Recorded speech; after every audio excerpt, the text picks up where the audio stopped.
Hello, everyone. Today, I'm going to introduce you to a thrilling, emotional, and deeply meaningful story about motherhood, justice, and courage. Imagine a bustling afternoon in the heart of the city where Lorna Tyson, the mother of legendary boxer Mike Tyson, steps out of a prestigious charity event. As she reaches into her purse to find her phone and call her son for a ride, something shocking happens. A racist police officer, Officer Grant, approaches her with baseless accusations. Not only does he insult Lorna, but he also brutally assaults her right in the middle of the crowded street. What he doesn't realize, however, is that he has just awakened the fury of a legendary boxing champion. Mike Tyson arrives just in time, and the story takes a dramatic turn. Will the villain pay for his actions? Will justice prevail? Stay tuned until the end to witness the heart-pounding twists and turns of this incredible story. Don't forget to like, share, and subscribe to the channel so you won't miss more thrilling stories like this. As Mike Tyson's mom, Lorna, exits a charity event, she searches for her phone inside her purse, intending to call her son Mike for a ride. However, Officer Grant, a racist cop who has been watching her, approaches her with baseless accusations of theft and insists that people like her don't belong there. When Lorna ignores him and continues to make the call, Grant violently snatches her phone and punches her in the face, unaware that he has just awoken the wrath of a legendary boxing champion. The story takes a dramatic turn when Mike Tyson arrives at the scene, ready to unleash his protective fury. Subscribe and like this video to see how the story unfolds. The city breathed with a frenetic energy, the clamor of traffic and voices rising up into the clear blue sky downtown. A bustling epicenter of commerce and excitement shimmered with all the grandeur of an urban jewel. Amidst the throng, Lorna Tyson moved with a regal grace, her refined beauty undiminished by the passing of time. Steep out of a grand charity event, the woman's silver hair and tasteful attire spoke volumes about the caliber of her character and social standing, like a balm to the city's chaotic bustle. The charity event had filled the day with a palpable sense of joy and optimism. Laughter had mingled with impassioned speeches, each word a soaring beacon of hope. For those less fortunate and in the midst of the festivities, Lorna Tyson's presence had been a radiant beacon of generosity, a seasoned veteran of the philanthropic world whose dedication had become a legacy passed on to her beloved son. Mike, ever the dutiful and affectionate son, had offered to collect his mother upon the event conclusion. The midday sun caressed Lorna's skin with its golden rays, a gentle greeting after the cool, civilized atmosphere of the event. With a satisfied smile, she dug into her purse, her fingers dancing around the contents as she searched for her phone. The item had become as indispensable to her as the very air. She breathed a lifeline to her loved ones and a window to the wider world. Grant, a man who wore the law as a badge of honor and a license for judgment, observed Lorna with a critical eye.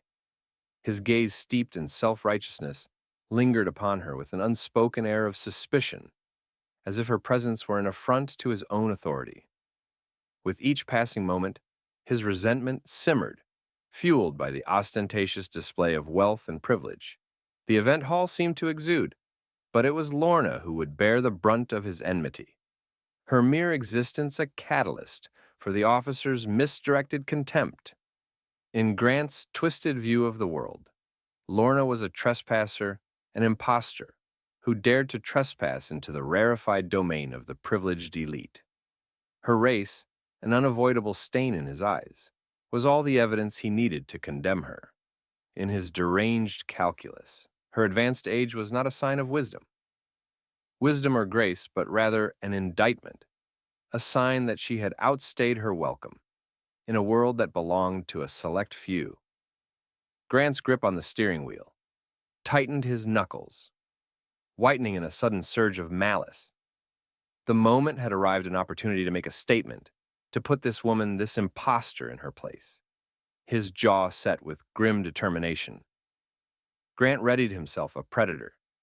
Stalking his prey, he would not let this chance pass him by.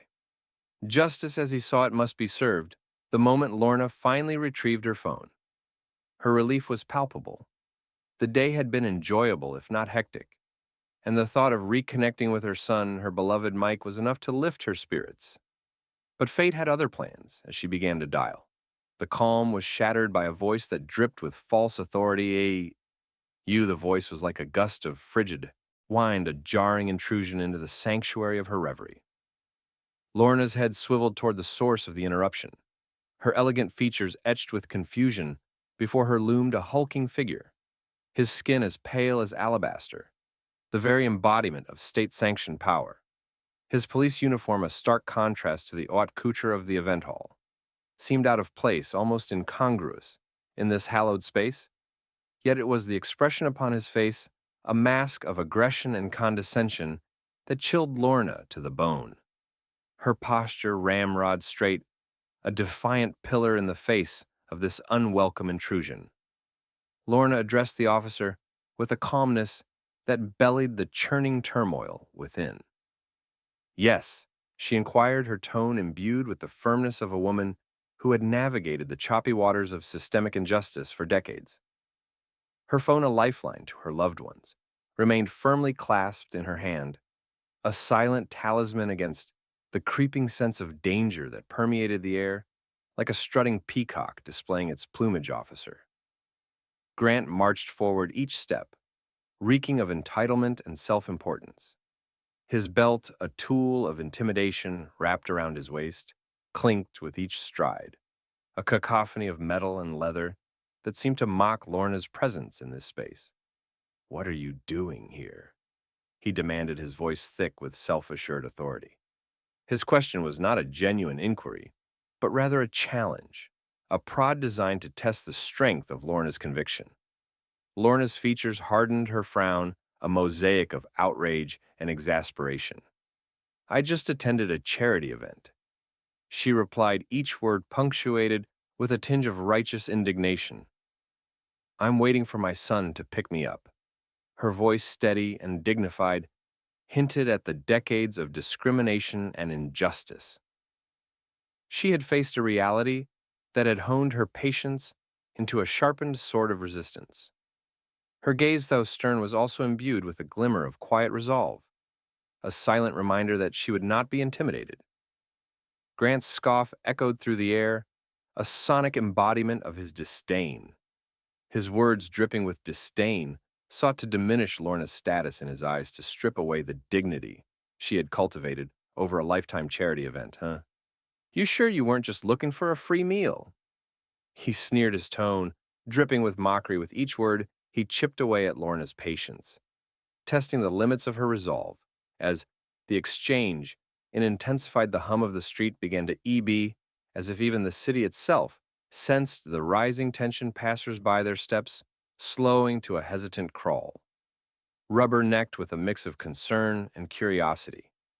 Yet amid the encroaching drama, Lorna remained an island of composure, her years of wisdom and experience forming a bastion against Grant's abrasive words.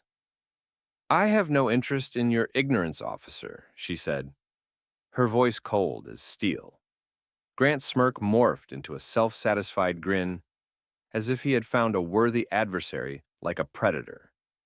He closed the gap between them, his hulking frame casting a shadow over Lorna, an unspoken warning of the power he held.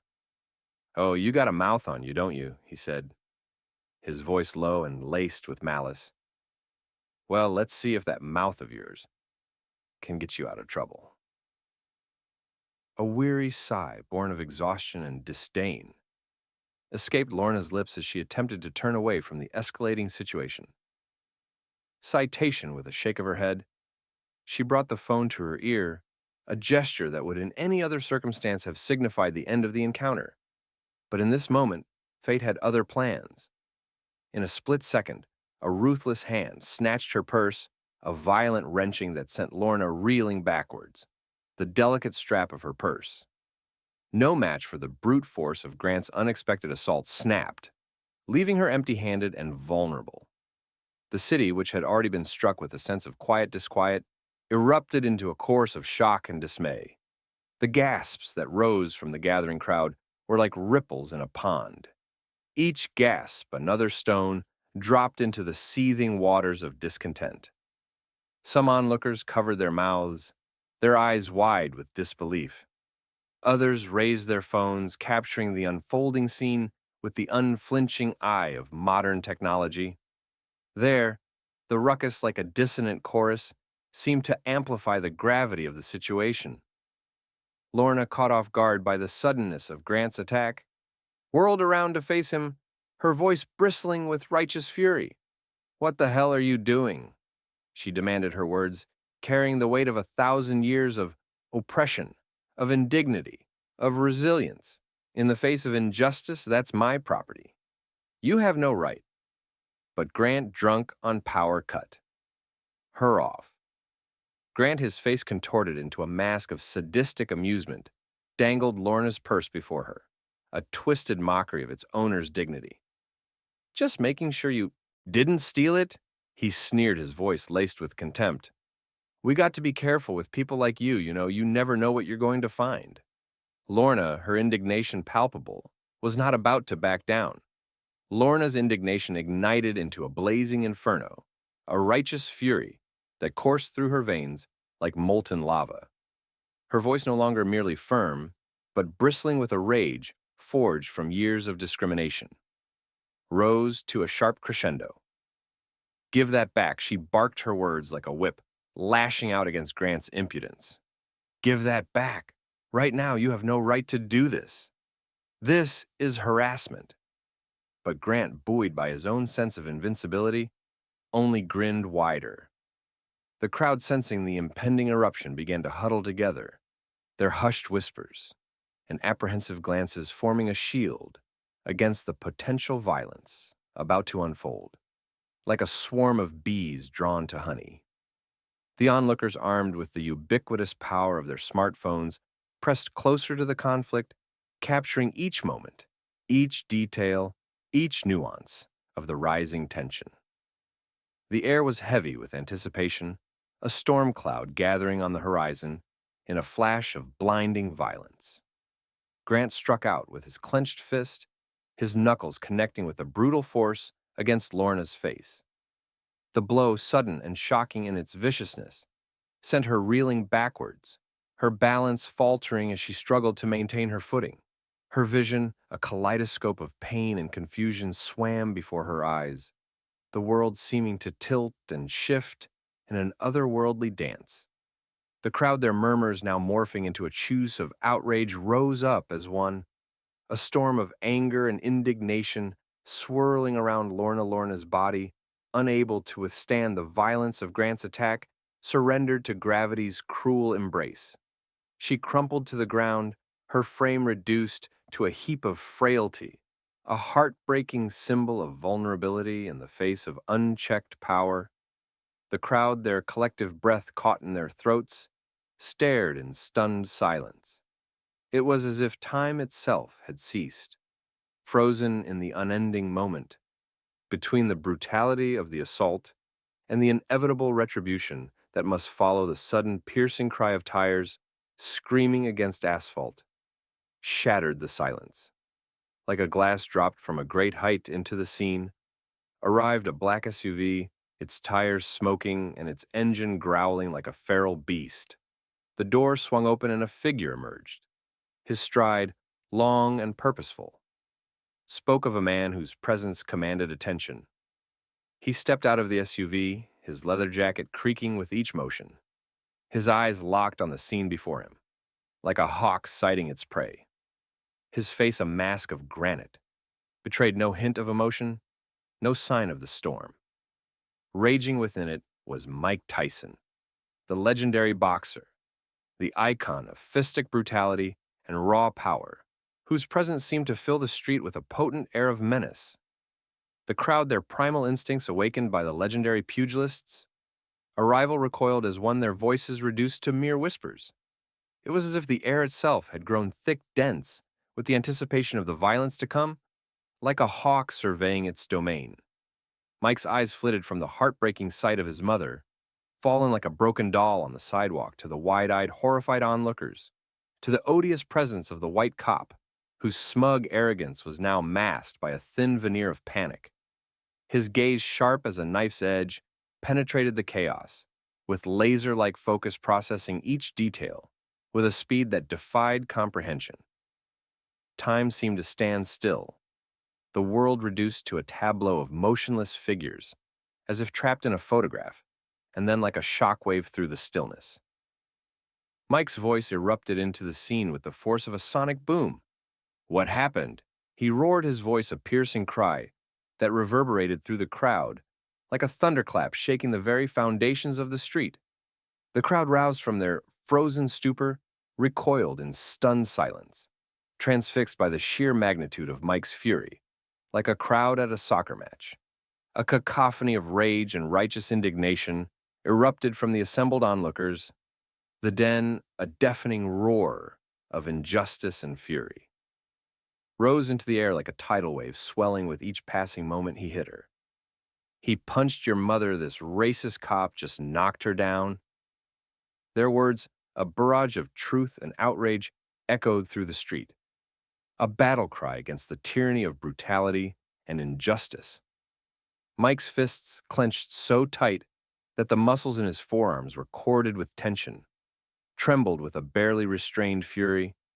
Each exhalation was a storm, a tempest bottled up within the confines of his body, restrained only by his iron will, his breathing once erratic. With the shock of his mother's assault, became slow, deliberate, the measured rhythm of a predator stalking its prey. It was a chilling transformation, a metamorphosis from man to weapon officer.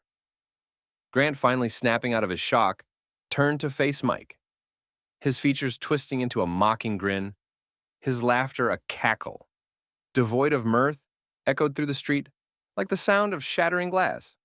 "Well, look who it is!" He sneered, his tone dripping with derision. "The big bad boxer. You think you're tough.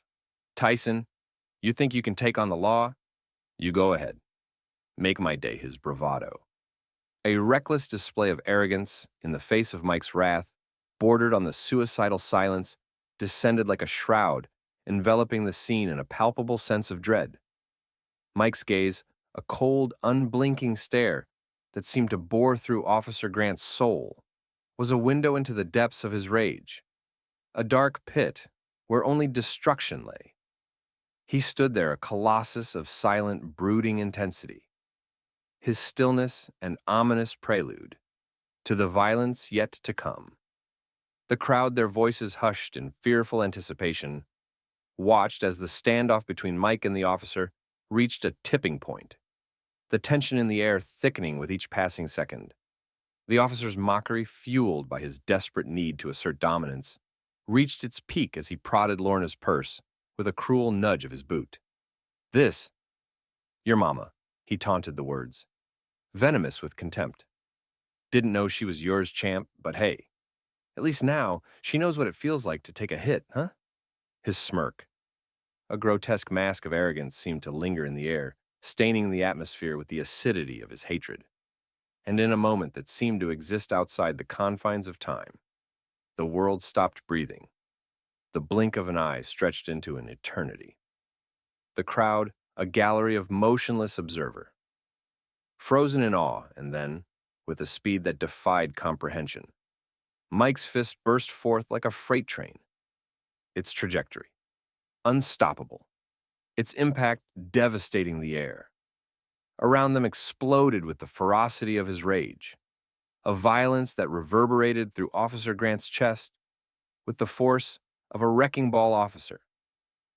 Grant, his eyes wide in disbelief, seemed to defy gravity for a heartbeat, suspended in midair by the sheer force of Mike's rage, and then as if gravity itself were a hand reclaiming its grasp. His body slammed against the pavement with a sickening thud. The impact, a seismic shockwave of pain and defeat, jolted through Grant's bones, leaving him writhing on the ground in a pained, defeated heap. The crowd, their voices like a chorus of shock and awe, erupted in a cacophony of shrieks and shouts, their reactions as varied as their personalities. Some screamed in horror, their voices breaking in fear as they witnessed the brutal outcome of Mike's vengeance. Others, emboldened by their phone's recording capabilities, thrust their devices forward, capturing every frame, every pixel of the unfolding drama. Desperate to bear witness to history, the air crackled with the combined energy of adrenaline and technology. A symphony of violence. See captured in digital amber Officer Grant, crippled by the force of Mike's blow, was like a wounded animal, scrambling for the safety of retreat. His face, a grotesque mask of agony, contorted with the effort of every labored breath, each inhalation rasping through his bruised ribs like nails on a chalkboard. His fingers scrabbled for purchase on the pavement, his body trembling as he attempted to push himself away from the danger he had foolishly provoked, like a predator pouncing on its wounded prey. Mike descended upon Grant in a blur of speed and fury. His fist, a ruthless weapon of vengeance, shot upward in a savage uppercut, connecting with Grant's jaw with the force of a jackhammer. The officer's body, already weakened by Mike's first blow, was no match for the whirlwind of violence. His prone form tumbling onto his back, like a rag doll tossed aside Mike's frame, casting a shadow over the prone form of Officer Grant, spoke in a voice that was low but seething with barely restrained rage. "You punched my mother," he snarled, the words dripping with contempt. "You think you can get away with that? You think you can mess with my family?" His voice, a rumbling warning that echoed with the promise of violence, sent a chill through the watching crowd.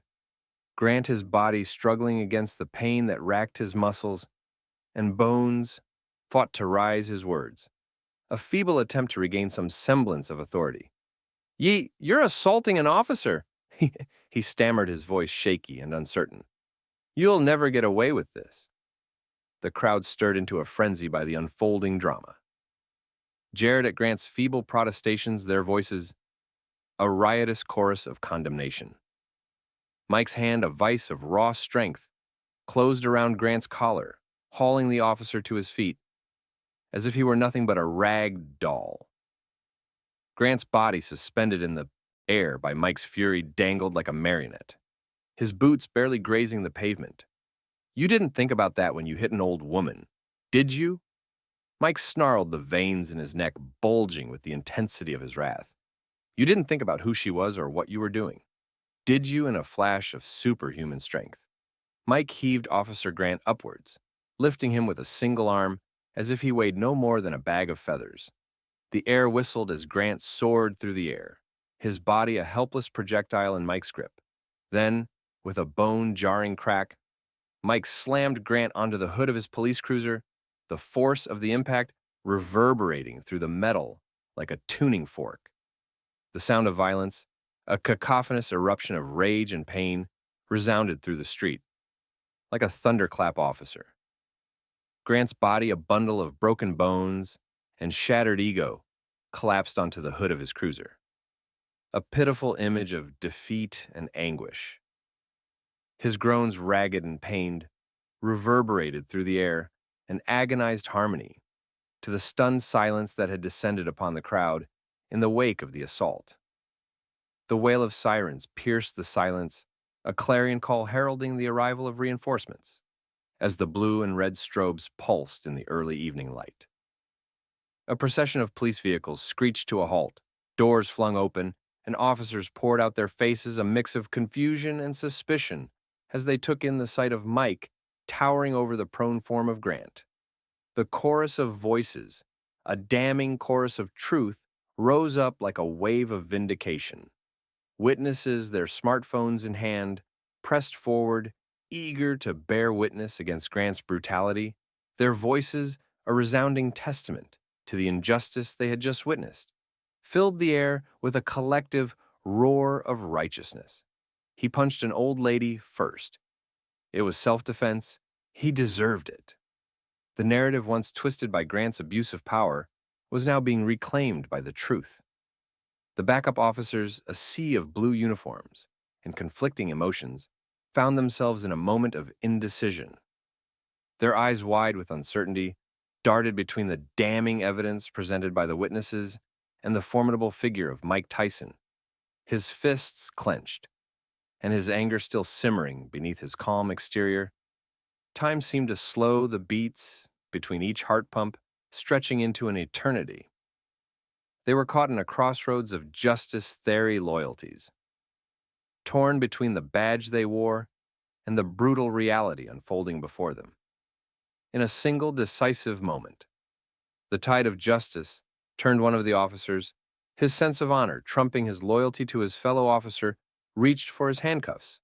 With a sharp click, he secured them around Grant's wrists, the cold metal biting into the skin like a branding iron officer. "Grant, you're under arrest," he intoned his voice, carrying the weight of conviction. The words, like a thunderbolt from a clear sky, struck Grant with the force of his own brutality. His face, already pale with pain, lost its remaining color, a mask of shock and disbelief. Mike, his rage cooling as his protective instincts kicked in, finally turned his attention away from Officer Grant and his fate. His knees, still trembling with residual fury, lowered him to the ground, where he gently cued his mother's face in his hands. "You okay, Mom?" he asked, his voice now gentle, a stark contrast to the roar of violence that had echoed through the street just moments before his eyes. Pools of concern searched Lorna's face, seeking signs of injury and distress. Lorna's smile, though faint, shone with the warmth of a mother's love and pride. Her hand, trembling with the residual shock of the assault, reached up to caress Mike's cheek, a silent reassurance that her son had been her hero. That day in the background, the crowd liberated from the fear and helplessness that had gripped them. Just moments before, burst into spontaneous applause. Their cheers echoed through the street, a raucous celebration of justice served of a mother's strength and of a son's unwavering devotion. Mike, his arm protectively wrapped around his mother's waist, steered her toward his SUV. The murmur of the crowd, like a distant chorus of bees, buzzed with whispered conversations and final bursts of applause. But amidst the throng, a lone voice, clear and strong, cut through the hubbub. "Mr. Tyson," the young woman yelled, her voice resonant with admiration. Mike paused in his tracks, turning to acknowledge the stranger, his expression, though still stern, softened with the faintest hint of curiosity. The stranger, her grin a beacon of warmth, stood before Mike like a lone flower amidst a field of chaos that was incredible. She marveled, her words infused with a mix of awe and delight. "The way you stood up for your mother, you're a hero." Mike, unaccustomed to praise for his protective actions, shifted uncomfortably, as if unfamiliar with the weight of the praise bestowed upon him. Mike's words were simple, yet carried the weight of an unspoken code. "Nobody messes with my mom." The words, steeped in filial devotion and unwavering loyalty, echoed through the street, their gravity palpable in the silence that followed. The young woman, still grinning, stepped forward, extending a hand in a gesture of camaraderie. "My name's Rosa," she said, her voice still infused with admiration. "You're amazing. You know that Mike?" His arm, still protectively wrapped around his mother's shoulder, led her to his SUV. Rosa's words of admiration still ringing in his ears. The engine roared to life, the SUV surging forward with a powerful acceleration, and as they pulled away from the scene, they left more than just the pavement and the crowd behind. Behind the echoes of a battle, a victory for justice that would reverberate through the city for days to come,